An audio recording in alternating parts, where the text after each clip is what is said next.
민호는 수척한 중년 남자로 서울 국회의사당에서 10년 넘게 청소부로 일해왔습니다. 그는 끝없이 이어진 복도와 차가운 형광 등 권력 있는 정치가들의 하이힐 소리에 익숙해져 있었습니다. 그에게 매일은 똑같은 페이지가 반복되는 낡은 책과 같았습니다. 민호는 이태원 낡은 노동자 구역 한가운데 자리 잡은 작은 고시원에서 살았습니다. 벽은 벗겨지고 창문은 낡은 합판으로 막혀 있었으며 삐걱거리는 낡은 선풍기가 그의 가장 가까운 친구였습니다. 하지만 민호에게 그곳은 집이었고 힘든 하루를 마치고 아내와 두 어린 자녀를 만날 수 있는 곳이었습니다. 매일 아침 5시면 일어나 아이들의 도시락을 준비했습니다. 그의 굳은 살 박힌 손은 아이들이 학교에서 힘낼 수 있도록 계란 프라이와 약간의 채소를 넣은 도시락을 조심스럽게 싸곤 했습니다. 민호의 일은 서울 국회의사당 전체를 청소하는 일이었습니다.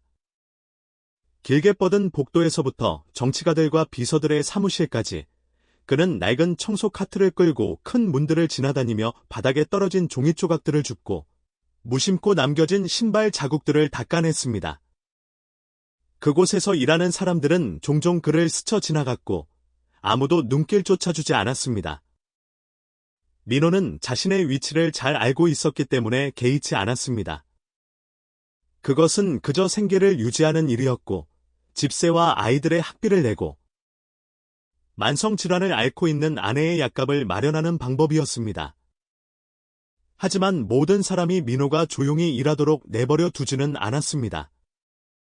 박미연이라는 권력 있는 여성 정치가가 민호의 삶을 더욱 힘들게 만드는 사람 중 한 명입니다. 작은 체구에도 불구하고 그녀의 눈빛은 날카로웠고 위압적인 목소리로 명령을 내렸습니다. 그녀의 사무실은 민호가 청소 카트를 밀고 갈 때 가장 두려워하는 곳이었습니다. 박미연은 매일같이 민호를 괴롭혔습니다. 이 종이들은 왜 여기 있어? 청소는 어떻게 하는 거야? 이 일이 그렇게 힘들어 박미연은 민호가 청소를 시작했을 때 말하곤 했습니다. 또 다른 날에는 심지어 일부러 커피를 책상에 쏟고 민호가 닦는 동안 턱을 괴고 탁자를 두드리며 빈둥거렸습니다. 민호는 조용히 고개를 숙이고 재빨리 얼룩을 닦았습니다. 그는 문제를 일으키고 싶지 않았지만 마음속에는 불만이 끓어오르는 순간도 있었습니다. 하지만 민호는 스스로에게 참아야 한다고 말했습니다. 절대 직장을 잃을 수 없었습니다. 그는 아직 내지 못한 청구서들과 학교 가기 전 희망에 찬 아이들의 눈빛을 생각했습니다. 민호의 근무 시간은 해가 뜨기 전부터 도시의 가로등이 켜질 때까지 이어졌습니다. 그럼에도 불구하고 매일 밤 집으로 돌아가는 길에 그는 몸보다 마음이 더 힘들다는 것을 느꼈습니다. 그것은 그가 하루 동안 겪어야 했던 경멸적인 말과 멸시하는 눈빛 때문이었습니다. 그는 과연 얼마나 더 버틸 수 있을지 스스로에게 물었습니다. 하지만 민호는 쉽게 포기하는 사람이 아니었습니다. 그의 안에는 작은 희망이 있었고 아무리 힘들어도 성실하고 끈기 있게 노력하면 암울한 날들이 영원히 계속되지는 않을 것이라는 것을 알았습니다. 하지만 민호는 운명의 밤이 가까워지고 있고 그 밤이 그의 삶을 송두리째 뒤바꿀 것이라는 사실을 알지 못했습니다. 그날 밤은 달이 없었습니다. 희미한 가로등만이 어두컴컴한 거리에 어두운 얼룩들을 비췄습니다. 민호는 하루 종일 끊임없이 청소를 하느라 지친 손으로 일을 마쳤습니다. 막차가 떠났고 그는 낡은 고시원으로 가는 길을 조용히 걸어갔습니다. 밤바람이 찼지만 그는 신경 쓰지 않았습니다. 고개를 숙인 채 걷고 있었고 머릿속은 내지 못한 청구서, 낡은 아이들의 책가방, 그리고 아직 살 돈이 부족한 아내의 약에 대한 생각으로 가득했습니다. 갑자기 큰 폭발음이 들려 민호는 걸음을 멈췄습니다. 그는 돌아섰고 방금 들은 소리의 근원을 확인하려고 애썼습니다. 멀지 않은 곳에서 검은 연기가 피어오르고 있었고 타는 기름 냄새가 공중에 퍼지기 시작했습니다. 민호의 심장이 빠르게 뛰기 시작했고 그의 발은 연기 근처로 달려갔습니다. 그곳에 도착했을 때 그는 도로 한가운데 갇힌 자동차를 발견했습니다. 앞부분은 맹렬하게 불타고 있었습니다. 맹렬한 불길이 반짝이는 페인트를 핥으며 차 전체를 삼킬 듯이 위협했습니다. 민호는 거기 누가 있어요? 라고 큰 소리로 외쳤지만 불타는 소리만이 그를 맞이했습니다. 그러다 차 유리창 뒤에서 누군가의 모습을 발견했습니다. 여성이 공포에 질린 채 창문을 두드리고 있었습니다. 민호는 두꺼운 유리와 검은 연기 때문에 희미하게 억눌린 그녀의 비명을 들을 수 있었습니다. 망설임 없이 민호는 달려가 차 문을 열려고 했습니다. 하지만 문은 잠겨 있었습니다. 민호는 재빨리 주변을 둘러봤고 길가에 큰 돌멩이 하나가 눈에 들어왔습니다.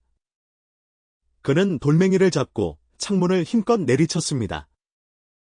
첫 번째 시도는 실패했지만 두 번째 시도에서 유리가 깨졌고 날카로운 파편들이 비처럼 쏟아졌습니다. 민호는 손을 뻗어 차 문을 열었습니다. 차 안에 있던 여자는 비명을 지르며 안전벨트를 풀지 못했습니다. 민호는 몸을 숙이고 뜨거운 열기를 무시하며 안전벨트를 풀었습니다. 떨리는 손으로 재빨리 안전벨트를 풀고 여자를 밖으로 끌어냈습니다. 불이 좌석까지 퍼지기 직전이었습니다. 차에서 나왔을 때 두 사람은 도로에 쓰러졌습니다. 민호는 여자를 멀리 끌어낸 다음 그녀를 인도에 기대게 했습니다. 그제야 그는 이 여성이 다름 아닌 박미연이라는 사실을 깨달았습니다. 매일 깔끔하게 묶여있던 그녀의 머리는 흐트러져 있었고 얼굴은 그을음으로 더러워져 있었습니다. 그녀는 헐떡거리고 있었지만 여전히 혼란스러워 보였습니다. 민호는 몸을 숙여 헐떡이며 숨을 쉬며 물었습니다. 괜찮으세요? 여기서 나가요. 차가 언제 폭발할지 몰라요. 하지만 고맙다는 말 대신 박미연은 눈을 들어 민호를 쳐다봤습니다. 그녀의 눈은 두려움과 분노로 가득 차 있었습니다. 당신, 왜 여기 있는 거죠? 그녀는 목소리를 높여 물었고 그 목소리는 귀를 찢을 듯했고 기침 속에 묻혔습니다. 민호가 대답하기도 전에 큰 폭발음이 들렸고 차는 순식간에 어두운 밤을 밝히는 불덩이가 되어버렸습니다. 폭발로 인한 성광이 민호의 당혹스러운 표정을 드러냈고 박미연의 눈에는 분노가 더욱 커져갔습니다. 그 순간 민호는 자신이 상상도 못한 상황에 처했다는 것을 깨달았습니다. 몇 분 후 경찰차 사이렌 소리가 멀리서 들려왔습니다. 민호는 자리에서 일어나 박미연을 진정시키려고 애썼습니다. 저는 그냥 도와주려고 했을 뿐이에요. 차 안에 갇혀 있었잖아요. 하지만 그의 말은 박미연의 차가운 목소리에 끊겼습니다. 당신이 뭘 했는지 알아? 당신이 나를 해쳤어. 당신이 차를 태웠어. 그녀의 목소리가 떨렸고 민호를 향해 손가락질하며 증오로 가득 찬 눈빛을 보냈습니다. 민호는 멍하니 믿을 수 없었습니다. 아니요. 저는 안 했어요. 저는 그냥 당신을 구했을 뿐이에요.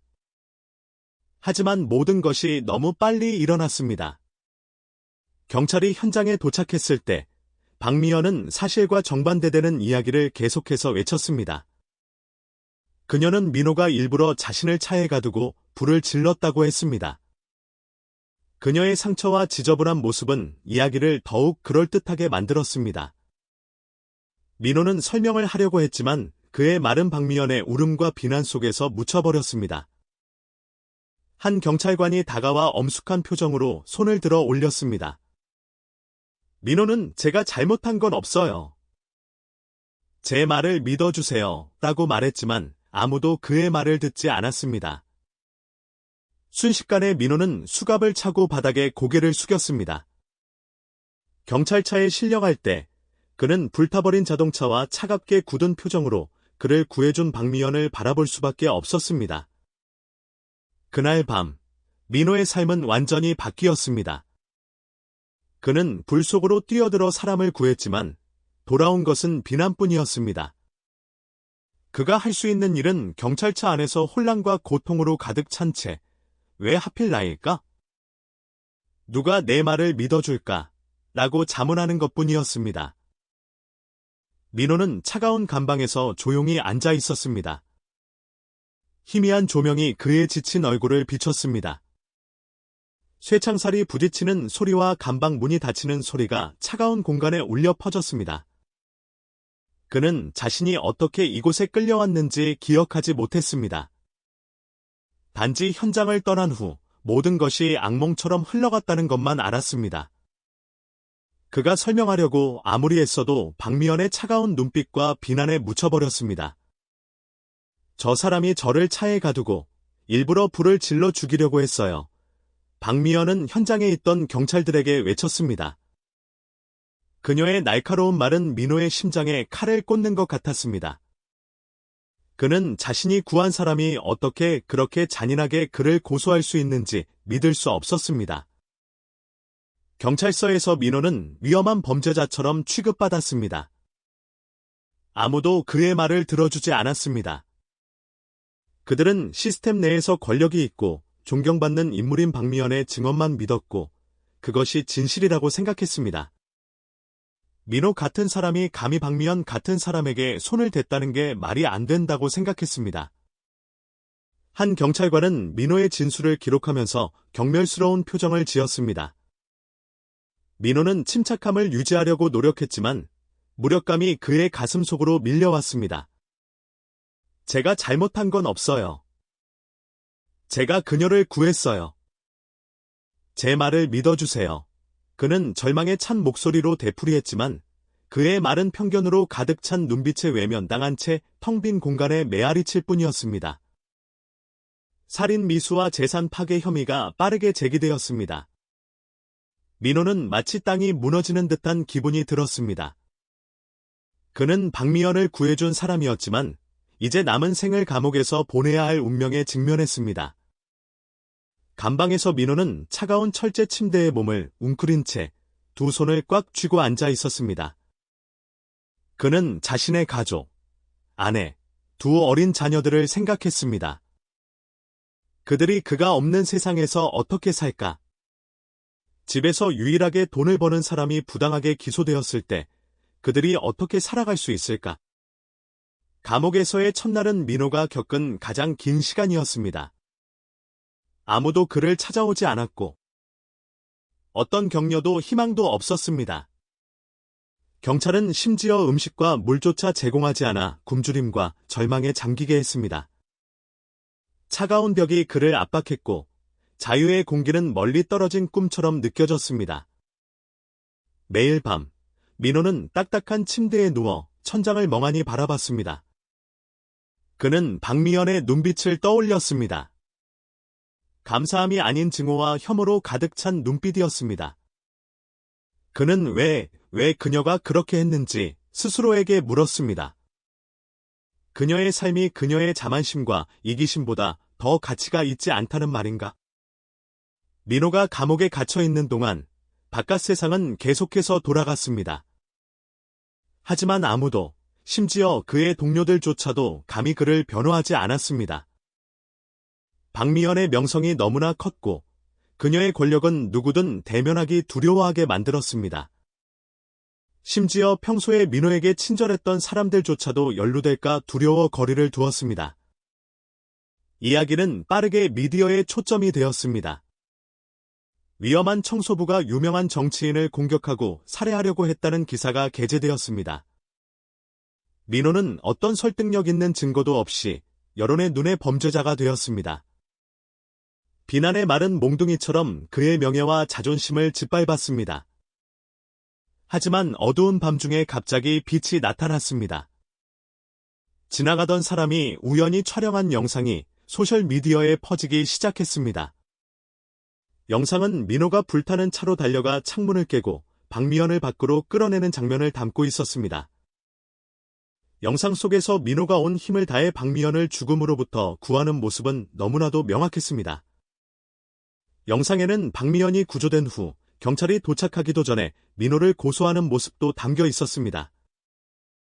영상은 어둠 속의 작은 불꽃처럼 진실을 세상에 퍼뜨리기 시작했습니다. 영상을 본 사람들은 질문을 던지기 시작했습니다. 이 사람이 분명히 그녀를 구했는데 왜 기소된 거지? 영상에 달린 댓글은 박미연의 비난에 대한 분노와 의심으로 가득했습니다.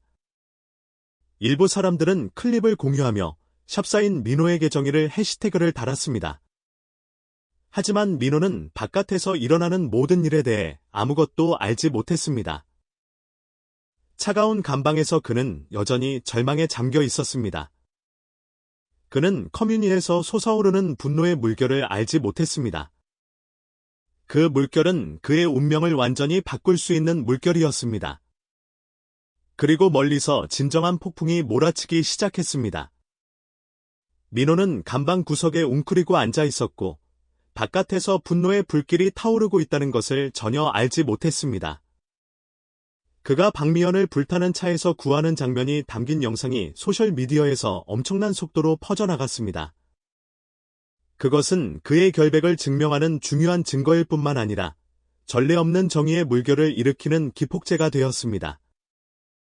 영상을 처음 올린 사람은 우연히 사건을 촬영한 대학생이었습니다. 이것이 사람을 죽이려던 사람의 행동인가요? 나는 캡션과 함께 영상은 몇 시간 만에 수백만 건의 조회수를 기록했습니다. 민호가 차 유리창을 부수고 목숨을 걸고 박미연을 구하는 모습, 그리고 기소되었을 때 당황한 표정은 커뮤니티를 경악하게 만들었습니다. 수많은 게시물과 댓글이 소셜미디어를 가득 채웠습니다. 그는 영웅인데 왜 잡혀 있는 거지? 이 사법 시스템은 정말 끔찍해. 정의는 어디에 있는 거야? 당장 그를 풀어줘. 이건 명백히 부당한 일이야. 샵사인 민호의 계정을 해시태그는 여러 플랫폼에서 빠르게 유행을 탔습니다. 대중의 압박으로 인해 많은 기자들이 사건을 조사하고 기사를 쓰기 시작했고 박미연의 비난에 있는 허점을 드러냈습니다. 시민운동가, 변호사, 그리고 인권단체들이 신속하게 나섰습니다. 민호를 대변하기 위해 자원봉사 변호사 그룹이 나섰고 그를 석방하고 기자회견을 열어 진실을 밝혀달라고 공개적으로 요청했습니다. 이것은 개인적인 사건이 아닙니다. 한 변호사는 기자회견에서 말했습니다. 이것은 우리나라의 사법 시스템의 불의에 대한 상징입니다. 우리는 부당한 거짓말로 인해 결백한 사람이 희생되는 것을 용납할 수 없습니다. 경찰서 밖에서 수백 명의 사람들이 모여 피켓을 들고 시위를 벌였습니다. 당장 민호를 석방하라. 정의 없이는 평화도 없다. 우리는 진실편에 서 있습니다. 시위자들은 민호가 사는 도시의 주민들뿐만 아니라 다른 지역에서도 온 사람들이었습니다. 사람들이 점점 더 많아졌고 그들은 거리를 가득 채워 경찰이 경찰서 주변을 봉쇄해야 했습니다. 수백 명의 사람들이 민호에게 정의를 외치는 동안 플래시 불빛이 번쩍였습니다. 반대 시위가 있는 와중에 일부 탐사보도 기자들은 민호에 대한 심각한 비난을 제기한 박미연에 대해 조사하기 시작했습니다. 자료와 증인이 나타나면서 그녀의 과거에 대한 좋지 않은 그림이 드러났습니다. 언론은 박미연이 개입했던 여러 재판, 특히 사회적 약자 계층에 속한 피고인과 관련된 재판에 대한 뉴스를 보도했습니다. 자료에 따르면 그녀의 판결은 편파적이었고 소외된 계층과 가난한 노동자들에게 불리한 경향이 있었습니다. 심지어 그녀가 가족과 친구들에게 유리하게 사건을 은폐하기 위해 권력을 이용했다는 소문도 있었습니다. 이러한 사실은 여론을 더욱 격분시켰습니다. 주요 언론은 박미연과 사법 시스템에 대한 독립적인 조사를 요구하기 시작했습니다. 한때 권력의 상징이었던 박미연의 명성은 이제 위기에 빠졌습니다. 분노의 물결이 일어난 지 3일 후, 민호가 감방에서 웅크리고 있을 때 문이 열렸습니다. 한 경찰관이 이전처럼 차가운 표정은 아니었지만 엄숙한 얼굴로 들어왔습니다. 민호 씨, 당신은 석방됐어요. 바깥에 당신을 기다리는 사람이 있어요. 민호는 고개를 들었고 그의 눈은 희망으로 빛났지만 혼란스러움으로 가득했습니다. 그는 감방에서 나와 복도를 걸어갔습니다. 흐릿한 불빛이 그의 굳은 살 박힌 손을 비추는 곳을 지나갔습니다. 그가 정문을 통과했을 때 그는 눈앞의 광경에 거의 얼어붙었습니다. 거대한 군중이 그를 기다리고 있었습니다. 그들은 그가 나오자 박수를 치고 그의 이름을 외쳤습니다. 피켓, 카메라 플래시, 결의에 찬 얼굴들이 꿈처럼 펼쳐졌습니다. 한 변호사가 다가와 악수하며 민호 씨. 안녕하세요. 저는 당신의 변호사입니다. 오늘 영상과 커뮤니티의 압박 덕분에 석방되었습니다. 하지만 이것은 시작일 뿐입니다. 우리는 당신에게 정의를 되찾아줄 때까지 싸울 겁니다. 라고 말했습니다. 민호는 군중 속에 서서 목이 메어 말을 잇지 못했습니다.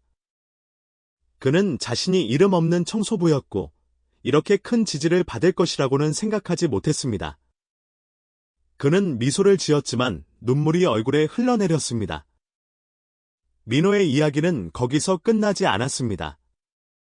그가 석방된 후 박미연을 처벌해야 한다는 요구가 계속해서 퍼져나갔습니다. 인권단체들은 사법 시스템 개혁을 요구하며 민호의 사건은 권력 남용으로 고통받는 수많은 소외된 계층의 사례 중 하나일 뿐이라고 강조했습니다. 시위는 민호가 사는 도시에서뿐만 아니라 다른 여러 지역에서도 벌어졌습니다. 개인적인 사건에서 민호의 이야기는 진실, 공정함, 노동자들의 권리를 위한 투쟁의 상징이 되었습니다. 작은 고시원에서 민호는 아내와 두 자녀를 껴안고 가족들과 함께 앉아 있었습니다. 그는 앞으로 가야 할 길이 여전히 많은 어려움으로 가득 차 있다는 것을 알고 있었지만 더 이상 혼자가 아니라는 것을 알았습니다. 커뮤니티가 그를 위해 일어섰고 그는 자신만을 위해서가 아니라 사회에서 버려진 모든 소외된 사람들을 위해 계속해서 싸울 것이라는 것을 알았습니다. 소셜미디어의 벽에 해시태그가 계속 퍼져나갔습니다. 샵사인 민호의 계정이를 샵사인 불의는 지배하지 못한다. 샵사인 정의를 위한 투쟁. 도시는 법정이 마지막 심판을 내리는 날을 숨죽이며 기다리는 듯했습니다.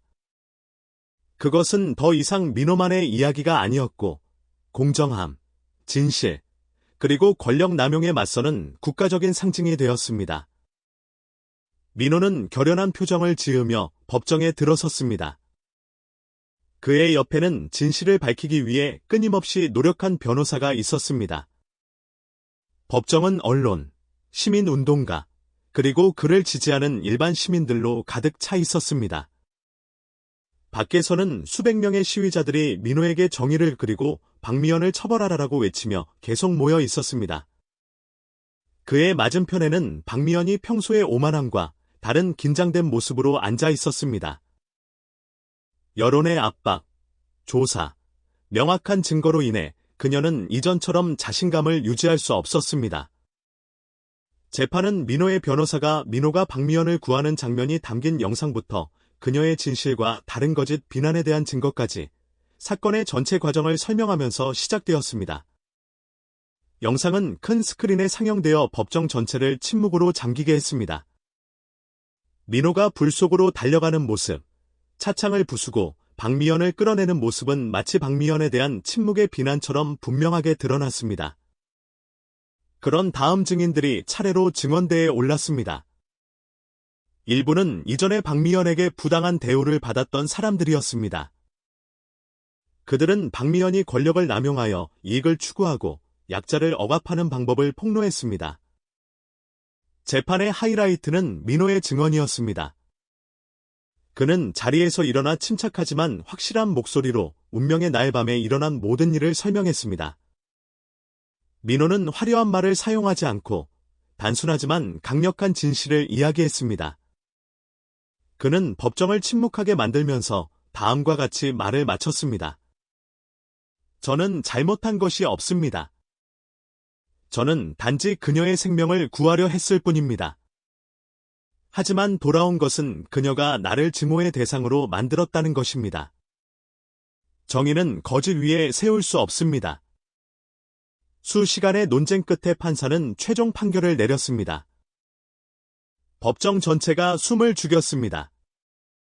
모든 증거와 증언을 검토한 결과 법원은 피고인 민호에게 완전히 무죄를 선고했습니다. 대신 원고 박미연은 자신의 권력 남용과 이익을 추구하는 행위를 숨기기 위해 거짓을 고의로 주장했습니다. 박미연은 위증, 법정 모독, 권력 남용 혐의로 기소될 것입니다. 판결이 내려지자 법정은 박수와 환호성으로 터져나가는 듯했습니다. 밖에서는 시위자들이 기쁨에 휩싸였습니다. 한때 범죄자로 여겨졌던 민호는 이제 공의와 전체 사회 앞에서 결백함을 입증받았습니다. 이 판결로 박미연의 경력은 공식적으로 무너졌습니다. 심층 조사 결과 그녀의 과거 판결에서 더 많은 권력 남용과 부정행위가 밝혀졌습니다. 박미연의 편견으로 피해를 입은 여러 사건이 피해자에게 공정성을 보장하기 위해 재검토되었습니다. 여론은 박미연을 비난하며 그녀를 사법 시스템의 권력 남용의 상징으로 만들었습니다. 재판 후 그녀는 수감 생활을 해야 했고 한때 자랑스럽게 여겼던 명성과 권력을 모두 잃었습니다. 석방된 후 민호는 가족과 함께 평범한 삶으로 돌아왔습니다. 하지만 이제 그는 이름 없는 사람이 아니었습니다. 그의 이야기는 소외되고 무시당하고 사회의 그림자 속에 잊혀졌던 다른 수천 명의 사람들에게 영감을 주었습니다. 사회단체들은 그를 공정함과 사법개혁에 관한 행사에 초대했습니다. 민호는 수줍어하고 망설이면서도 요청을 받아들였습니다. 그는 자신의 이야기가 더 이상 자신만의 것이 아니라 더 큰 투쟁이 일부라는 것을 깨달았습니다. 민호는 자신의 목소리를 사용하여 사법 시스템의 변화를 촉진하고 자신을 변호할 기회가 없는 소외된 사람들을 도왔습니다. 여전히 소박하고 조용했지만 이제 민호는 불의에 쉽게 짓눌릴 사람이 아니었습니다. 민호의 이야기는 광범위한 사법개혁 운동을 위한 동력이 되었습니다. 인권단체와 정부는 권력 남용을 막기 위해 공무원과 판사의 권력을 더 엄격하게 감독하기 위한 조치를 취하기 시작했습니다. 민호의 도시에는 그의 이야기에서 영감을 받은 모두를 위한 정의라는 단체가 설립되었습니다. 이 단체는 사회적 불의를 겪는 사람들, 특히 가난한 노동자들에게 무료 법률 지원을 제공하기 위해 노력했습니다. 새로운 시작의 결말. 어느 오후, 민호는 커뮤니티의 도움으로 약간 개선된 작은 고시원 발코니 앞에 서 있었습니다. 그는 수평선을 바라보며 희망에 찬 마음으로 바라봤습니다. 앞으로의 삶은 여전히 많은 어려움이 있을 것이지만 이제는 더 이상 외롭지 않다는 것을 알았습니다. 민호는 옅은 미소를 지으며 아내와 두 자녀가 함께 웃고 있는 방으로 들어갔습니다. 그는 오늘부터 그의 이야기가 정의가 느릴 수는 있지만 진실이 드러났을 때 반드시 나타날 것이라는 것을 상기시켜주는 메시지가 될 것이라는 것을 알았습니다.